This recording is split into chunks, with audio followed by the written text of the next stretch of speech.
नमस्कार दोस्तों, मैं एडवोकेट आशुतोष मिश्रा स्वागत करता हूं आपके अपने YouTube चैनल YouTube परिवार लीगल एडवाइजर AM में,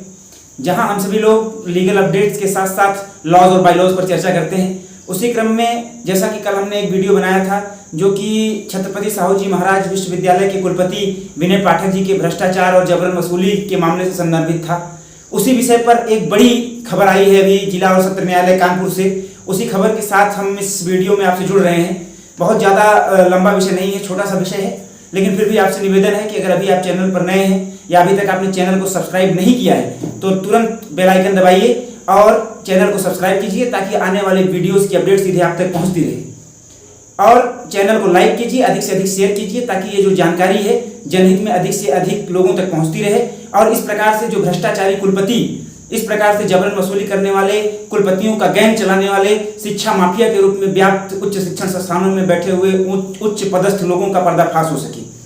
दोस्तों, जैसा कि आप सभी लोगों को पता है कि जबरन वसूली, भ्रष्टाचार, पद का दुरुपयोग, इन सब के मामलों में भारतीय दंड संहिता की धारा 332, 386, 504, 506 और भ्रष्टाचार निवारण अधिनियम 1988 की धारा 3/7 के अंतर्गत छत्रपति साहू जी महाराज विश्वविद्यालय और पूर्व कुलपति AKTU और डॉक्टर भीमराव अंबेडकर यूनिवर्सिटी आगरा के ऊपर अभियोग पंजीकृत किया गया था, जहां पर एक व्यक्ति ने यह कहा था कि उनसे 15 लाख रुपए ड्यू था पेमेंट पेपर की छपाई का, और जब वो उसे लेने गए तो उन्होंने उसे हड़काया और बताया कि वो किस प्रकार से वो शिक्षा का रैकेट चलाते हैं। और उसके बाद लखनऊ के अजय मिश्रा नामक एक व्यक्ति का फोन आया जिसने रंगदारी से पैसा जबरन मांगा और कहा कि अगर आप नहीं देते हैं तो आपकी जान को संकट हो जाएगा। इस मामले को हमने कल टच किया था और इस मामले में ये ब्रेकिंग अपडेट ये है कि जिला और सत्र न्यायालय कानपुर में विनय पाठक द्वारा anticipatory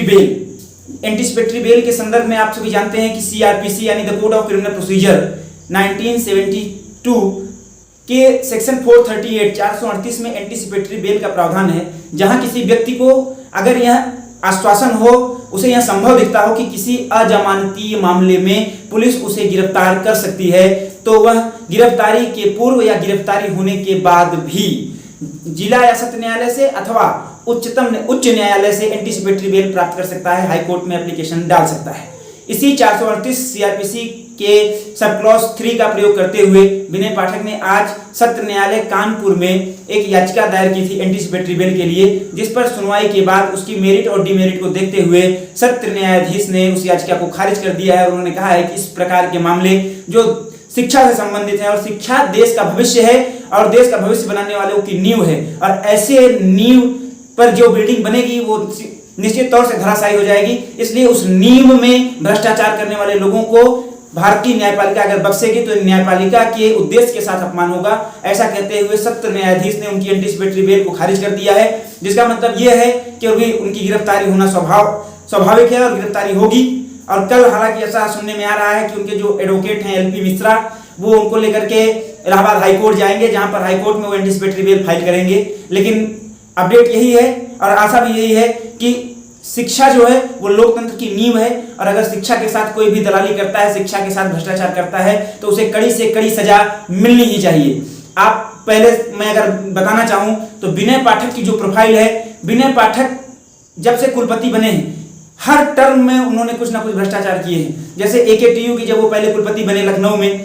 Abul Kalam technical university की, तो वहां पर भी वो एक टर्म के बाद दूसरे टर्म पर नियुक्त हो गए थे। ऐसे ही अभी लगभग 3 से 4 यूनिवर्सिटीज का एक्स्ट्रा चार्ज उनके पास है। और जैसा कि उसने स्वयं कहा था कि वह लगभग 10 कुलपतियों को अपने द्वारा बनवाया है और कभी भी उनको अपदस्थ भी करा सकता है, और वह कुलपति गैंग का सरगना है। तो इस प्रकार से वक्तव्य देने वालों को, इस प्रकार से शिक्षा की दलाली करने वाले लोगों को कड़ी से कड़ी सजा होनी चाहिए। और ऐसे जितने लोग हैं उत्तर प्रदेश और भारत भर में, उनका भी पर्दाफाश होना चाहिए। धन्यवाद।